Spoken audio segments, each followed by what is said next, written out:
India news Uttar Pradesh Uttarakhand में स्वागत है आपका। मैं हूं आपके साथ हैदर ज़ैदिया। ये शुरुआत करते हैं, आपको बताते हैं उत्तराखंड में विधानसभा चुनाव को लेकर अलग अलग रणनीतियों पर काम जारी है। सभी दल अपने अपने तरीके से रणनीति बनाने में जुटे हुए हैं। सभी की कोशिश है कि समय रहते जनता तक आसानी से पहुंच बनाई जाए ताकि 2022 के दंगल में एक मजबूत रणनीति और इच्छा शक्ति के साथ उतरा जाए।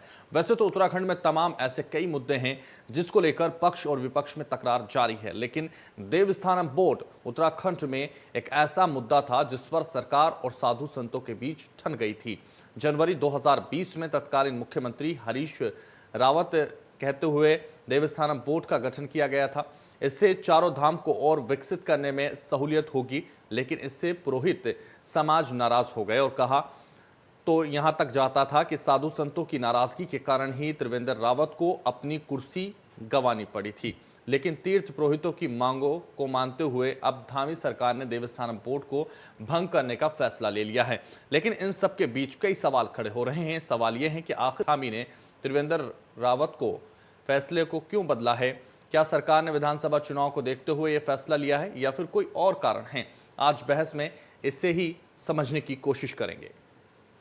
तो देवस्थानम बोर्ड का गठन पूर्व सीएम त्रिवेंद्र सिंह रावत ने किया था।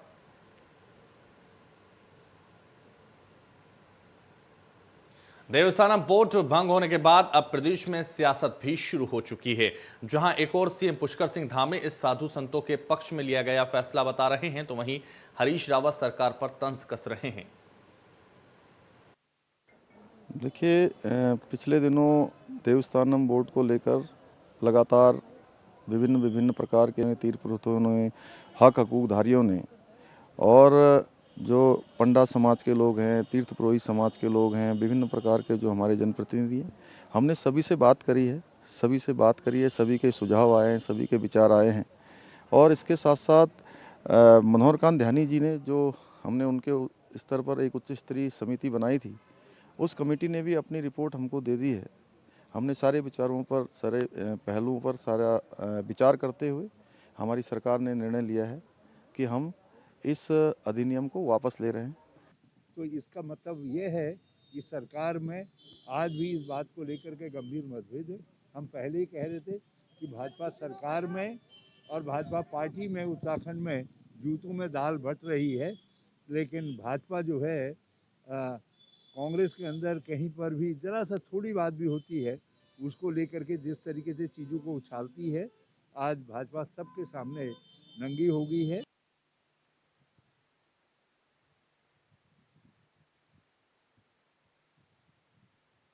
उत्तराखंड सरकार ने 2 साल बाद देवस्थानम बोर्ड को भंग करने का ऐलान किया है। त्रिवेंद्र सिंह रावत सरकार के समय देवस्थानम बोर्ड अस्तित्व में आया था और तीर्थ पुरोहितों के लगातार विरोध और कांग्रेस और आम आदमी पार्टी के इसी चुनावी मुद्दे को बनाने की वजह से शायद भारतीय जनता पार्टी दबाव में आ गई और इसको वापस लेने की तैयारी में है। उत्तराखंड के सीएम पुष्कर सिंह धामी ने चारधाम देवस्थानम बोर्ड को भंग करने का ऐलान किया। 2 साल पहले त्रिवेंद्र सिंह रावत सरकार के समय देवस्थानम बोर्ड अस्तित्व में आया था। तीर्थ पुरोहितों का लगातार विरोध हो रहा था और इसी विरोध के कारण कहीं ना कहीं इस फैसले को बदले जाने की बात लगातार उठ रही है। उत्तराखंड में जिस तरह से देवस्थानम बोर्ड को लेकर तीर्थ पुरोहितों में लगातार इसको लेकर विरोध देखा जा रहा था, लगातार इसको लेकर वो अपना विरोध जता रहे थे। बोर्ड भंग की बात सामने आई है और 2 साल इसको बने हुए हैं। लगातार देवस्थानम बोर्ड का जो विवाद है वो गहराता जा रहा था। उत्तराखंड सरकार ने अब ये फैसला लिया है कि देवस्थानम बोर्ड को भंग किया जाएगा और अधिनियम वापस होगा। सदन में इस पर मोहर भी लगेगी। आपको बता दें, मुख्यमंत्री त्रिवेंद्र सिंह रावत ने वर्ष 2019 में श्राइन बोर्ड की तर्ज पर चारधाम देवस्थानम बोर्ड बनाने का फैसला लिया था। तीर्थ पुरोहितों के विरोध के बावजूद सरकार ने सदन से इसे विधेयक पारित करके अधिनियम बनाया था। चारों धामों के तीर्थ पुरोहितों के 734 दिनों के आंदोलन के बाद आखिरकार प्रदेश की भाजपा सरकार ने उत्तराखंड चारधाम देवस्थानम प्रबंधन अधिनियम वापस लेने का फैसला ले लिया है। मुख्यमंत्री पुष्कर सिंह धामी ने मंत्रिमंडलीय उप समिति की रिपोर्ट पर मंगलवार को एक्ट वापस लेने की घोषणा की है।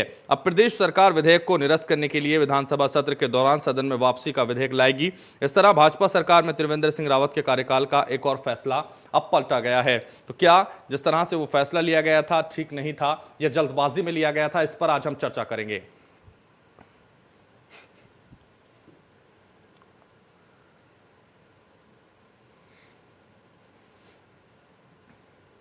तो देवस्थानम बोर्ड को लेकर खास मेहमान आज जो चर्चा में हमारे साथ जुड़ रहे हैं, खास पैनल हमारे साथ जुड़ रहा है, परिचय करा देते हैं। सबसे पहले सुरेश जोशी हैं, प्रदेश प्रवक्ता हैं भारतीय जनता पार्टी के। स्वागत है इंडिया न्यूज पर आपका।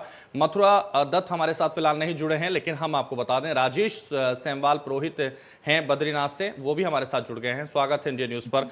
नीरज कोहली जी जुड़ गए हैं, वरिष्ठ पत्रकार हैं, आपका भी इंडिया न्यूज पर बहुत स्वागत है। चर्चा की शुरुआत करते हैं। सबसे पहले आपको बताते हैं जिस तरह से 2 साल पहले यह फैसला ले लिया गया था, देवस्थानम बोर्ड को गठन कर दिया गया था और इसका विधेयक भी पास कर दिया गया था, और इसके लिए जो खास बात यह है कि भारतीय जनता पार्टी ने ही इसको पास किया था, लेकिन अब मुख्यमंत्री बदले गए और 2 साल बाद अब इसको घोषणा कर दी गई भंग करने की। क्या वजह रही है? क्या तीर्थ पुरोहितों का वाकई विरोध नहीं झेल पा रही है सरकार, या फिर इस फैसले से ज्यादा दबाव में आ गई थी? सबसे पहला सवाल भारतीय जनता पार्टी से सुरेश जोशी हमारे साथ हैं।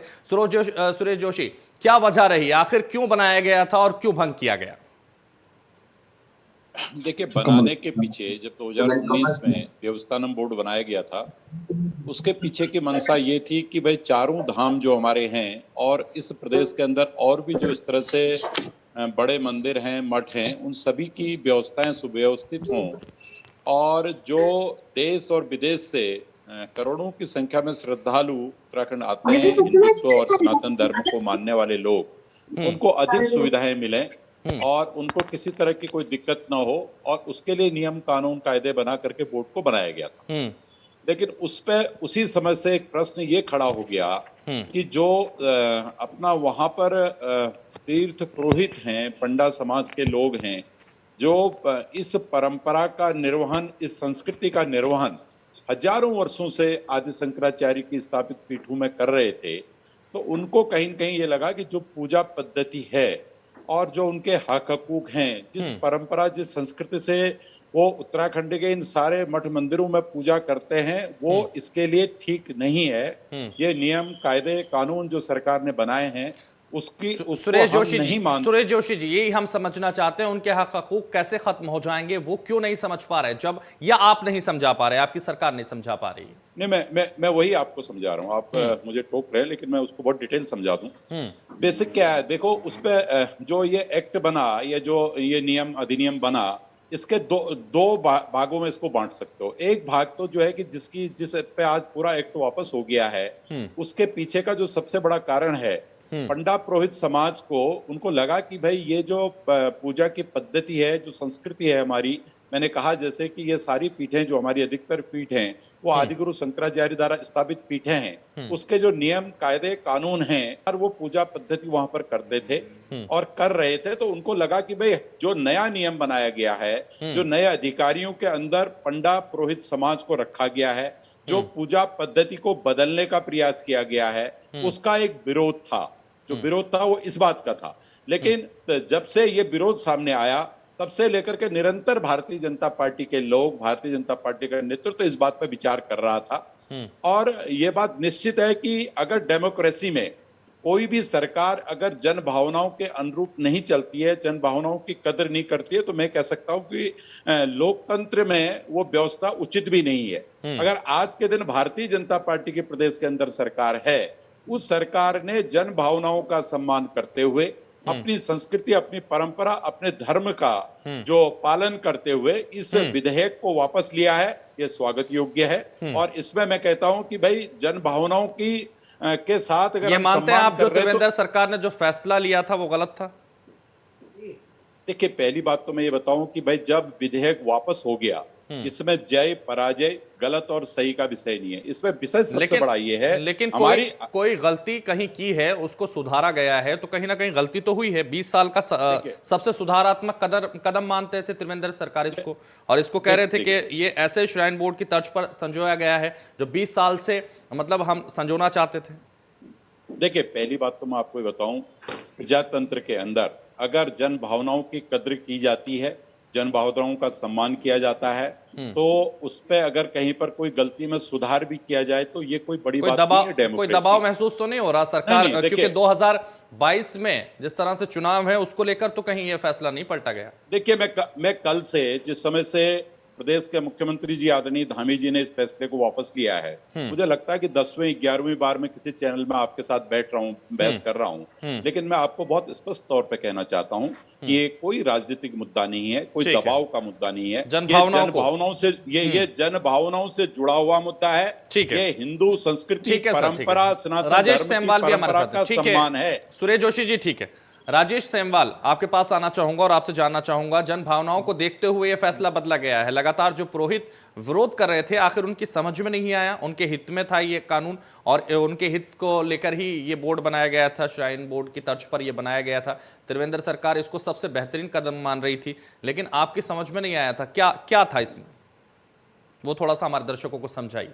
त्रिवेंद्र जी, जब 27 नवंबर 2019 को एक तरफ त्रिवेंद्र सरकार शिव प्रसाद मांगमाई जी के माध्यम से तीर्थ पुरोहितों के साथ सौरभ होटल में वार्ता करी थी, दूसरी ओर कैबिनेट में उसी दिन जो है श्राइन बोर्ड के नाम से एक्ट पास हो गया।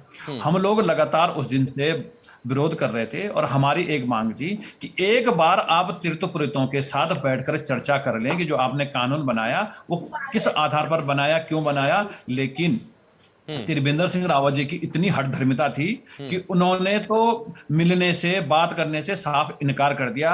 तो हमने कहा अगर आप हमारे लिए बना रहे हैं तो एक बार हमसे चर्चा कर लीजिए कि आप लिए क्या बेहतर हो सकता है ये तो। लेकिन उन्होंने कभी वार्ता नहीं की। मैं माननीय पुष्कर सिंह धामी जी का आभार चारों धामों के तीर्थ पुरोहितों की ओर से आभार करना चाहूंगा, धन्यवाद देना चाहूंगा कि उन्होंने बनते ही तीर्थ पुरोहितों की भावनाओं को समझा और उन्होंने आमंत्रित किया। हमारी उनसे 2-3 पहले बार वार्ता हुई और ऑफिशियली उन्होंने हमको 11 सितंबर को जो है अपने आवास पर बुलाया। हमारी 1 घंटे 30 मिनट की बैठक थी, लगभग 1 घंटा 10 मिनट हमारी उनसे जो है विधिवत रूप से जो है चर्चा हुई। हमने कई पहलू समझाए, उनको भी समझ में आया कि वास्तव में जो एक्ट बना है ये गलत है, ये जन भावनाओं के साथ साथ ये सनातन धर्म पर कुठाराघात है और जो वर्षों से जो पूजा पद्धति जो सिस्टम चला रहा है उसमें कहीं ना कहीं इससे जो है नुकसान हो रहा है। हम लोग जो है अनादिकाल से गंगोत्री धाम में पूजा पाठ करते हैं और हमारे आदरणीय जोशी जी बैठे हैं, आप गंगोत्री में पधारे थे, आपने देखा हमारी कितनी अच्छी व्यवस्था है और आपकी बीकेटीसी जो है बद्री केदार में करती है, आपकी वहां पर कैसी व्यवस्था है यह जोशी जी ने स्वयं अपनी आंखों से देखा है। हम लोग वहां पर व्यवस्था करते हैं क्योंकि हम लोग, मेरे दादा परदादा पता नहीं कितने सालों से हम लोग उस संस्कृति को संजोए आ रहे हैं और मेरा सब कुछ मान सम्मान रोजी रोटी सब उसी चीज से जुड़ी है। तो हम तो उसको उस राजेश सेमवाल जी, आप इसको क्या मान रहे थे? इस बोर्ड से आपके जो हक हुकूक थे उन पर कहीं ना कहीं हमला किया गया था?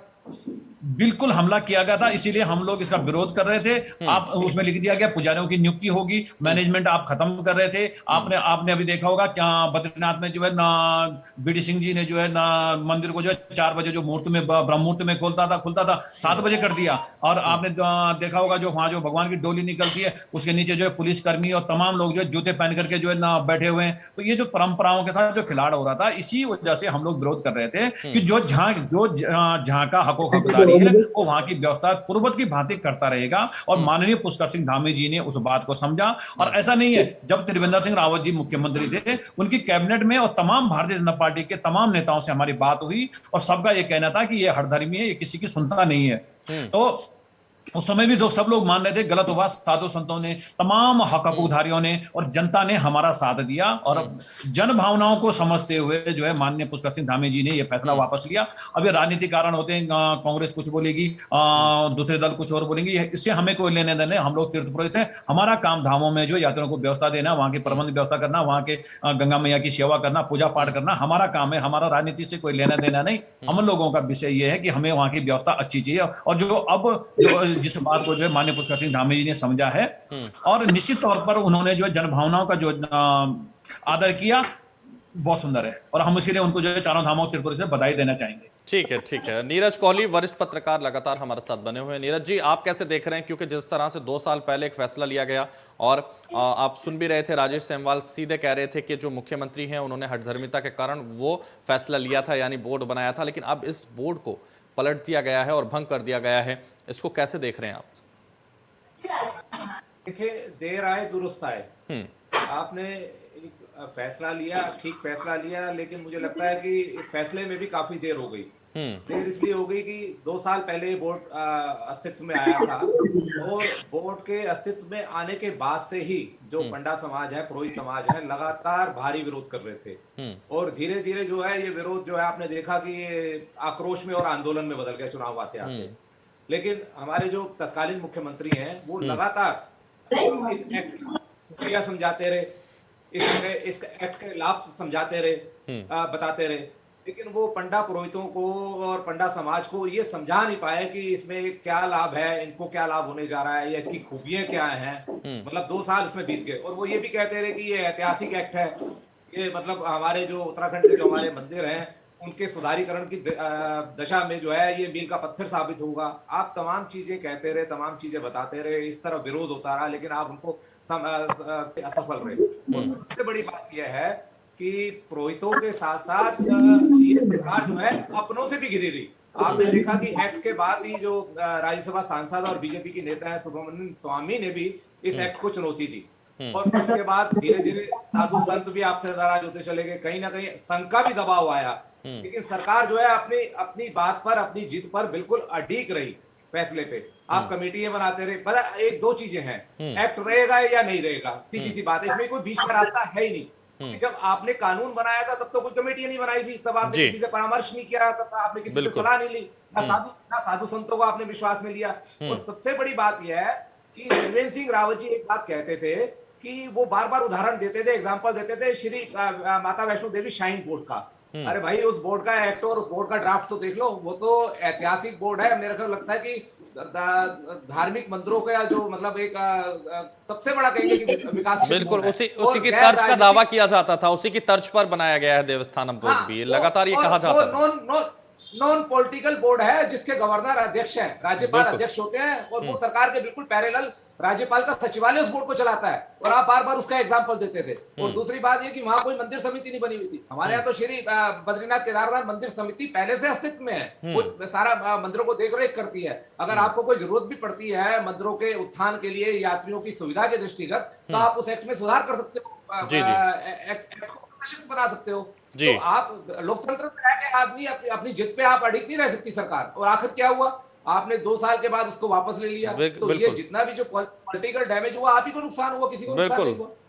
बिल्कुल पलटना पड़ा इस फैसले को, और कहीं ना कहीं तीर्थ पुरोहितों का जो विरोध था उसी के सामने कहीं ना कहीं ये फैसला पलटना पड़ा। मथुरा दत्त हमारे साथ हैं, कांग्रेस के संगठन मंत्री हैं, और अभी वो हमारे साथ जुड़े हैं, इसलिए उनसे परिचय के साथ साथ उनसे सवाल भी ले लेते हैं। मथुरा दत्त, कैसे देख रहे हैं देवस्थानम बोर्ड एक बार बनाया गया, अब उसको फैसले को पलट दिया गया है, हालांकि आपके जो पूर्व मुख्यमंत्री हैं वो भी इस पर तंज कस रहे हैं, आप कैसे देख रहे हैं?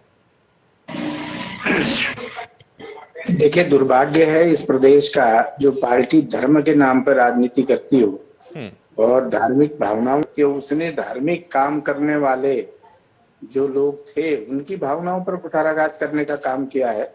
लेकिन अभी जैसा कोहली साहब ने कहा कि देर आए दुरुस्त आए, अच्छी बात है, क्योंकि ये काम तो होना ही था, क्योंकि जो बिन मांगे काम दिया गया है। क्योंकि तीर्थ पुरोहितों ने कभी भी नहीं कहा था कि हमें देवस्थानम बोर्ड दीजिए या हमारे मंदिरों की व्यवस्था करिए, कभी किसी की कोई डिमांड नहीं थी। जबरदस्ती सरकार ने एक नादिरशाही फरमान जारी कर दिया और हठधर्मिता करते हुए कहा कि नहीं देवस्थानम बोर्ड बनेगा, 51 मंदिर इसके अंदर हो जाएंगे और ये सारा हम लोग व्यवस्था करेंगे।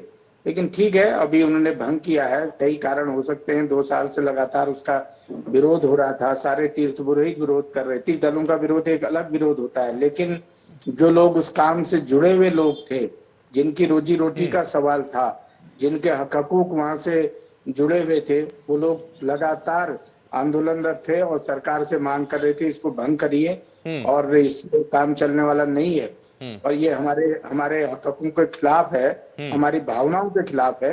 तो उसको भंग किया है मुख्यमंत्री जी ने, क्योंकि तीसरे मुख्यमंत्री हैं ये जो आश्वासन देते रहे। तीरथ सिंह जी ने तो शपथ लेते कहा था मैं इसे भंग कर दूंगा 10 मार्च को जब शपथ ली थी, लेकिन उसके बाद वो 3 महीने तक मुख्यमंत्री रहे, कोई कार्रवाई नहीं की।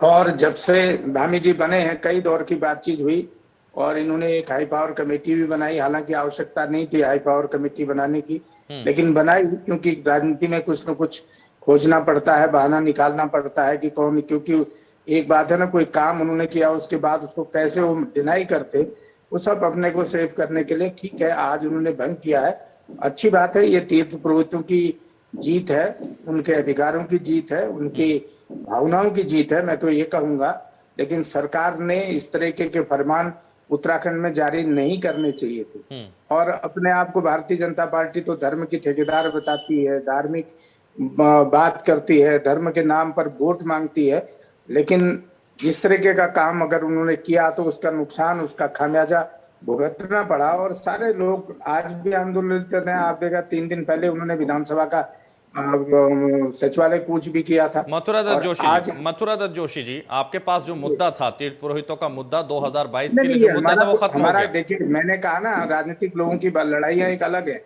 ये हमारा कोई मुद्दा नहीं था। हम तो बार बार ये कह रहे थे, देखिए एक बात बहुत साफ, लेकिन आप भी ये कह रहे होंगे ना कि सरकार आ जाएगी तो हम इसको भंग कर देंगे। नहीं, एक समझ, जरा मेरी पूरी बात सुन लीजिए। मैं बहुत क्लियर कट बोलने वाला आदमी, कोई लाग लपेट नहीं करता हूँ। अभी जैसे कोहली जी ने कहा, एक बात देखिए, 1939 का श्री बद्रीनाथ केदारनाथ मंदिर समिति काम कर रही है यहाँ, जो चारों मंदिरों का काम धाम देखती है। और तिवाड़ी जी के कार्यकाल में चार धाम विकास बोर्ड भी बना, एक अलग से और बन गया। उसमें उन्होंने कहा कि जो बचे कुचे हैं उनमें देखेंगे, या कोई काम होना है तो चार धाम विकास बोर्ड में काम होगा, उस एक अलग से बना दिया, लेकिन उसमें दखल नहीं था। लेकिन चार धाम में क्या क्या डेवलपमेंट होना चाहिए उस तरह सोचने के लिए अलग से बन गया। लेकिन जब ऑलरेडी एक मंदिर समिति आपके यहाँ काम कर रही है, आपको जरूरत क्या थी देवस्थानम बोर्ड बनाने की? क्योंकि बिन मांगे मांगा ही नहीं ना किसी ने। अगर कोई मांग करते तो आप ला सकते थे। देखिए अलग अलग नियम है, लेकिन भारतीय जनता पार्टी तो ये कह रही है कि उनके फायदों के लिए इस बोर्ड को बनाया गया था। श्राइन बोर्ड की तर्ज पर उनके फायदों के लिए इस बोर्ड को बनाया गया था, उनका ही फायदा इससे होना था, लेकिन वो समझे नहीं और इसका विरोध करते रहे, इसलिए उन्होंने वापस ले लिया, भंग कर दिया इसको। जहां जहां भी श्राइन बोर्ड बने हैं वहां पर कोई मंदिर समिति काम नहीं कर रही थी। जब यहाँ पर श्री बद्रीनाथ केदारनाथ मंदिर समिति ऑलरेडी काम कर रही है तो आप उसको मजबूत करिए ना। उसमें जितना भी आपने उसमें सुधार करना है आप करिए। और करने से पहले जो लोग वहां से जुड़े हुए हैं, जैसे बद्रीनाथ में वहां के जो पुरोहित लोग हैं, वो जैसे डिमरी लोग होते हैं, आप उनसे बात करते, नौटियाल लोग बात करते, सती लोगों से बात करते, अन्य लोगों से आप बात कर लेते। ऐसे ही आपके गंगोत्री में सेमवाल लोग बैठते हैं। आप अलग अलग लोगों से, जो लोग उस मंदिर समितियों से जुड़े हुए लोग हैं, जो वहां के पंडापुर, आप बातचीत करते भाई क्या आपके यहाँ सुधार हो सकता है, किस तरीके से हम काम कर सकते हैं, क्या कमियां यहाँ पर है, ये बात करने की आवश्यकता थी ना। लोकतंत्र में तो कोई भी रास्ता बातचीत करके निकलेगा ना। आप जबरदस्ती क्यों बना रहे हैं भाई? श्राइन बोर्ड की तर्ज पर आपने देवस्थानम बोर्ड बना दिया जिसकी मांग मथुरा दत्त जोशी जी, सुरेश जोशी कुछ कहना चाह रहे हैं, रिएक्शन देना चाह रहे हैं आपकी बात का जी, आपकी बात पर रिएक्शन देना चाह रहे हैं सुरेश जोशी जी। जी बोलिए। सुरेश जोशी जी का। हाँ, देखिए पहली बात तो मैं ये बतलाऊं कि कोहली जी ने कहा कि वैष्णो देवी का जो साइन बोर्ड बना और चारधाम परिषद का जो बोर्ड बना, उन दोनों की में डिफरेंसेज हैं, निश्चित तौर पर डिफरेंसेज हैं। लेकिन उस समय भी देखो सरकार की जो मंशा थी वो कहीं ये नहीं थी कि भाई जिस बोर्ड को हम बनाने जा रहे हैं उससे जन भावनाओं को कोई ठेस पहुंचे या उनके सम्मान में कोई कहीं पर कोई, ये कहीं सरकार की मंशा नहीं थी। लेकिन जिस तरह का एक्ट बना, उस एक्ट में जैसे भी सेमवाल जी ने कहा कि जितने मठ और मंदिर के जो हमारे 51 मंदिर उसमें आ रहे थे, उनके जो पुजारी थे, विशेष करके जो चारधाम से जुड़े हुए लोग थे, जो पूजा पद्धति थी, जो सबसे बड़ी बात जिस बात के लिए समस्या खड़ी थी वो ये थी कि पूजा पद्धति पे कहीं न कहीं दिक्कतें इस तरह की आ रही थी कि पूजा पद्धति को करने वाले लोग और जो एक परंपरा, एक संस्कृति के आधार पर हजारों वर्षों से उस पूजा पद्धति को वहां पर कर रहे थे। मैंने जैसे कहा कि आदि शंकराचार्य जी के द्वारा जो स्थापित पीठें थी, उनके अधिकारों को कहीं न कहीं बोर्ड ने अपने ऊपर लेने का जो एक उस पर नियम और कानून में जो प्रयास था, वो उनको किसी भी उस पर सूरत पे पसंद नहीं था। ये प्रश्न देखो सिर्फ हक हकूकदारी पंडा पुरोहितों से जुड़ा हुआ नहीं था। ये प्रश्न जो है कि उन सभी सनातन धर्मी, सभी हिंदू धर्म के स्वावलंबियों से जुड़ा हुआ प्रश्न था कि सभी चाहते थे कि भाई पूजा पद्धति, परंपरा, संस्कृति जो है जिस तरह से चल रही है उसी तरह से वो आगे भी चलती रहे।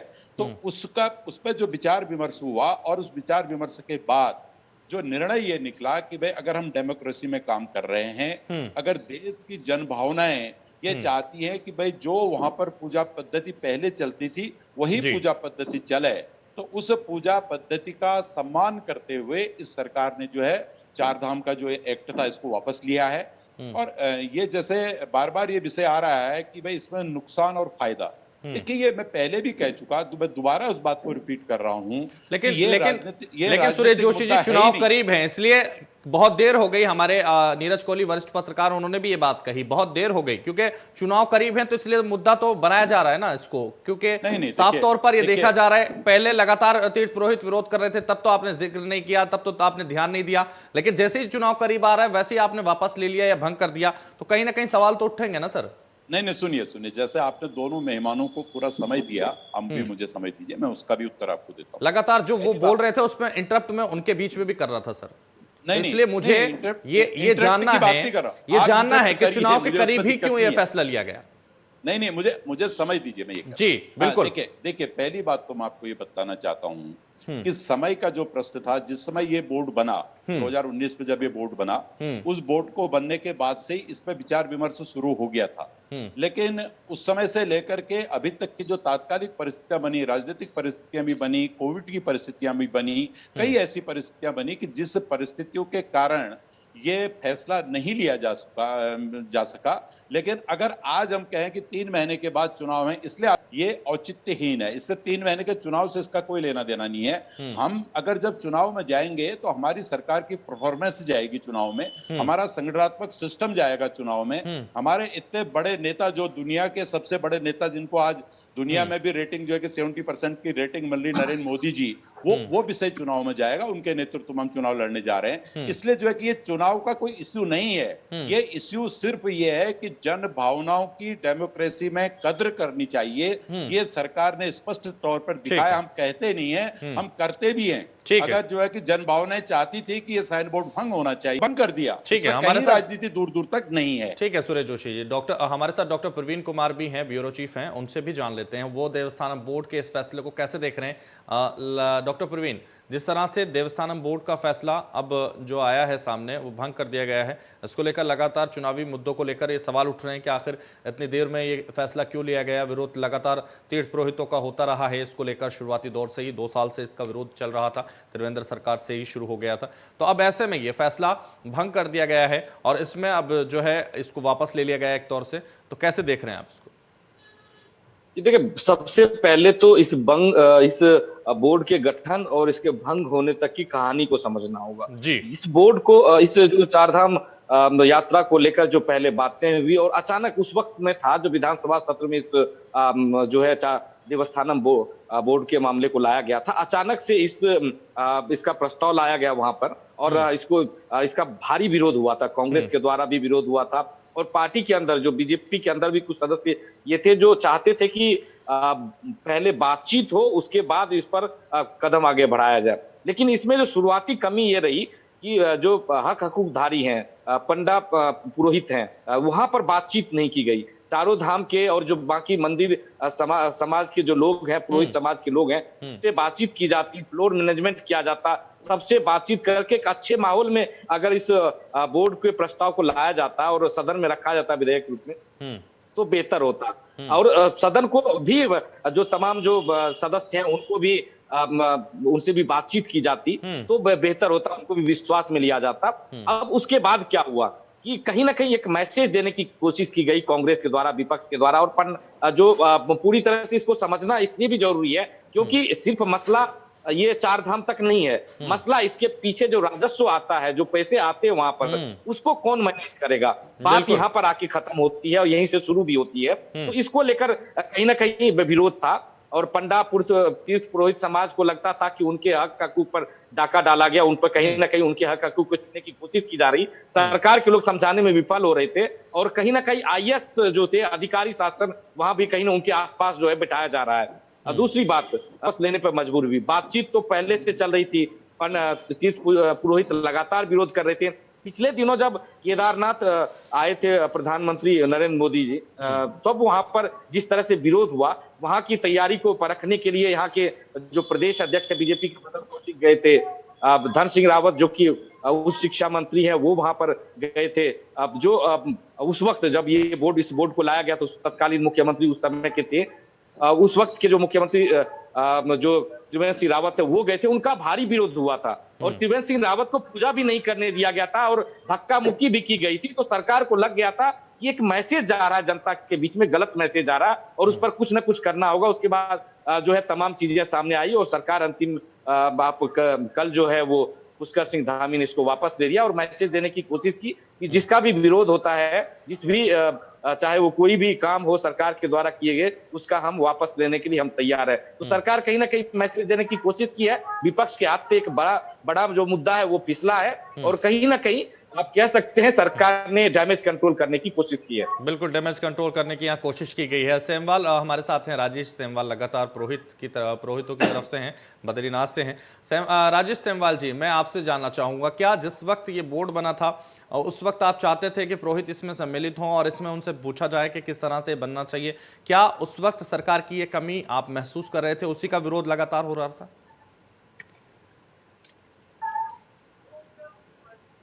आपकी आवाज राजेश सेमवाल हम तक आ नहीं पा रही, शायद आपका माइक आपने अनम्यूट नहीं किया है। जब 27 नवंबर 2019 को ये एक्ट कैबिनेट में पास हुआ तो हमने लगातार कहा कि आप इसको विधानसभा में लाने से पहले एक बार हमसे चर्चा करें। और जब हमें पूर्ण विश्वास था कि यदि हम लोग मुख्यमंत्री जी के साथ, तमाम आला अधिकारियों के साथ हमारी वार्ता होगी तो इनको इस एक्ट को लागू करने में समझ में आ जाएगी कि हम किस गलत पहलू की तरफ जा रहे हैं। तो इसलिए हम कह रहे थे कि पहले एक बार वार्ता कीजिए और जो त्रिवेंद्र सिंह रावत जी के साथ जो तमाम जो अधिकारी, राजेश सेमवाल, मैं इंटरप्ट कर रहा हूं लेकिन मैं ये जानना चाह रहा हूं, अगर उस वक्त आप लोगों से चर्चा की गई होती, बातचीत की गई होती, तो शायद ये आज जो फैसला लिया गया है भंग करने का, ये जरूरत नहीं पड़ती ना सरकार को? जरूरत इसलिए नहीं पड़ती कि ये लागू ही नहीं होता। मैं बता रहा हूं आपको, अगर हमसे चर्चा होती तो हम उस समय जितनी बातें बताते, जो बातें रखते, जो हमने माननीय पुष्कर सिंह धामी जी से रखी, वो हम त्रिवेंद्र सिंह रावत जी से, उनको भी समझ में आ जाता। लेकिन त्रिवेंद्र सिंह रावत से उस वक्त पुरोहितों का कोई प्रतिनिधिमंडल ने मुलाकात नहीं की, इस बारे में बातचीत नहीं की, उनको समझाया नहीं?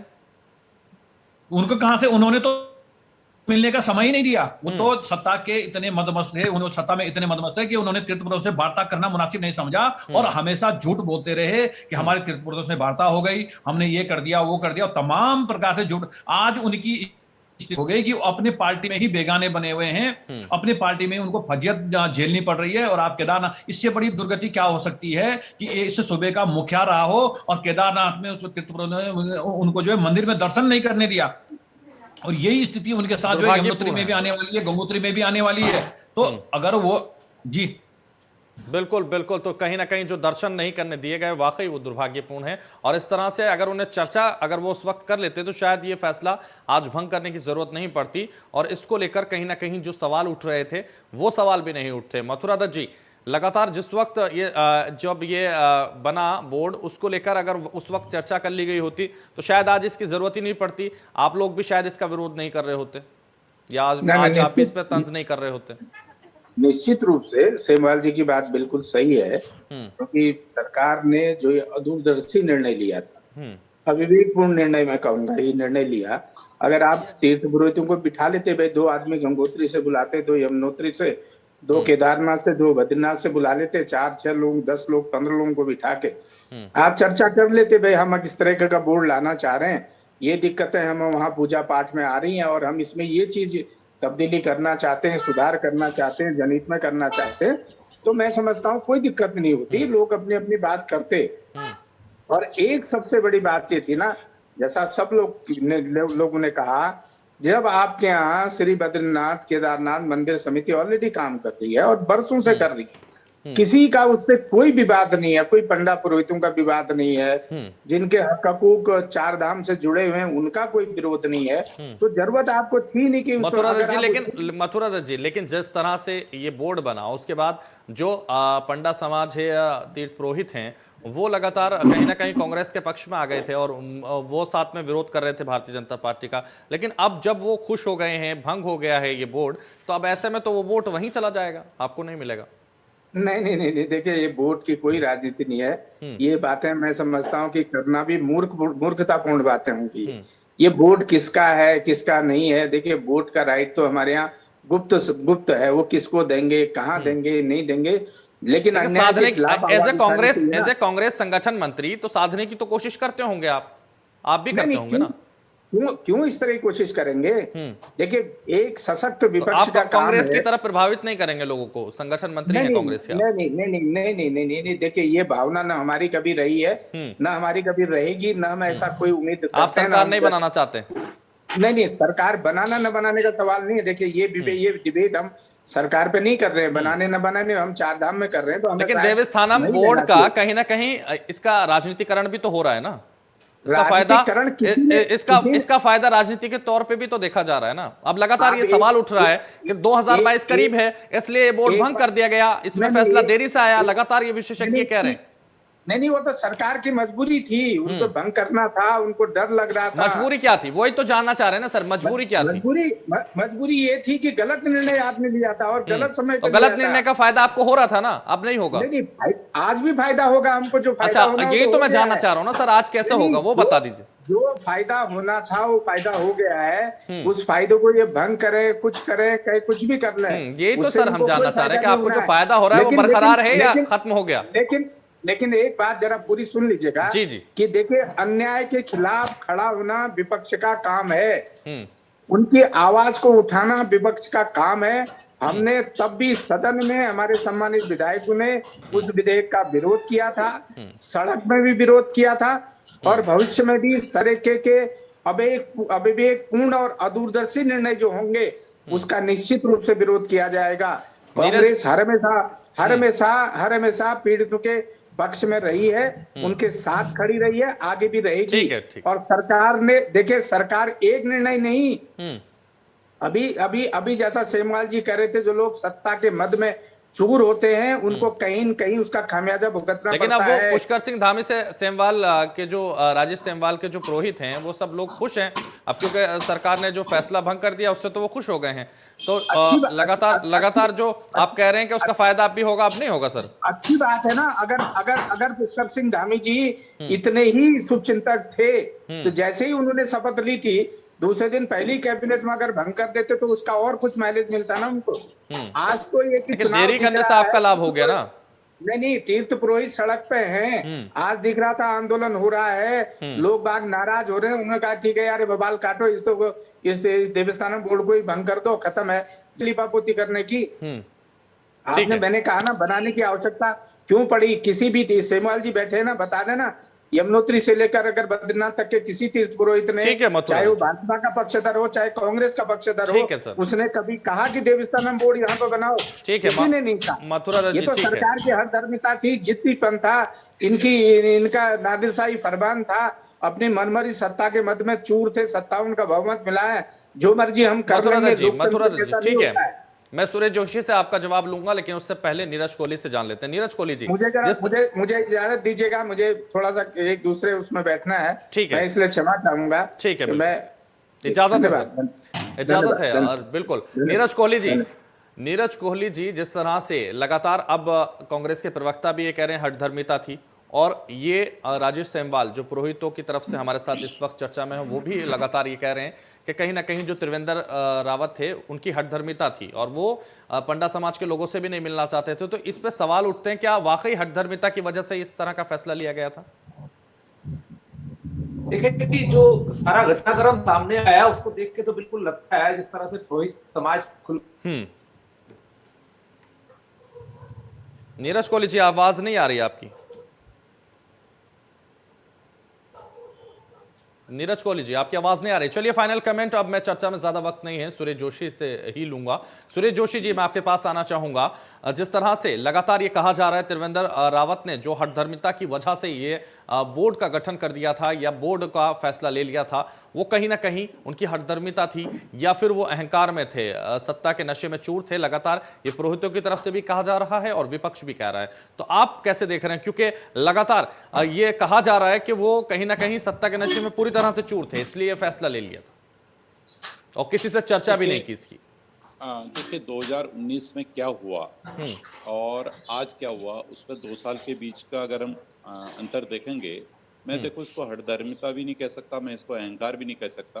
आक्रोश में और आंदोलन में बदल गया। वो उस समय जो 2019 में फैसला लिया, थोड़ा इसमें उनको जो है कि जो इस विषय से जुड़े लोग थे, जैसे हमारे जो आदरणीय हमारे संत महात्मा हैं या जो इसमें जो है कि तीर्थ पुरोहित लोग हैं, जो इस परंपरा और संस्कृति के ध्वजवाहक हैं, उनके साथ बैठ करके, उनके साथ वार्ता करके अगर इस बोर्ड को बनाया, जिसमें होता क्या है कि भाई कुछ जैसे पंडा पुरोहित समाज की जो विशेष उनकी मांग थी, सुरेश जो जोशी उनकी जी, डिमांड जल्दी जल्दी थी, सर, चर्चा में वक्त नहीं है मेरे पास, समाप्त करने नहीं होगी नहीं, चर्चा। मैं सिर्फ इसमें इतना कहना चाहता हूं कि आज जल्दी। के दिन जो इस बोर्ड को भंग किया गया है, वो हिंदू परंपरा, हिंदू संस्कृति और सनातन धर्म के मानने वाले लोगों की ये भावनाओं का सम्मान करते हुए पुष्कर सिंह धामी जी की सरकार ने, भारतीय जनता पार्टी की सरकार ने इस एक्ट को वापस लिया है। इसमें कोई राजनीति नहीं है। ठीक है, हम जो है, चलिए चर्चा को समाप्त करते हैं। बहुत शुक्रिया आप सबका जुड़ने के लिए। सुरेश जोशी जी आपका भी, राजेश सेमवाल जी आपका भी, नीरज कोहली जी आपका भी, डॉक्टर प्रवीण कुमार आपका भी बहुत शुक्रिया चर्चा में जुड़ने के लिए। तो फिलहाल इस चर्चा में बस इतना ही, दीजिए मुझे इजाजत और आप देखते रहिए इंडिया न्यूज उत्तर प्रदेश उत्तराखंड।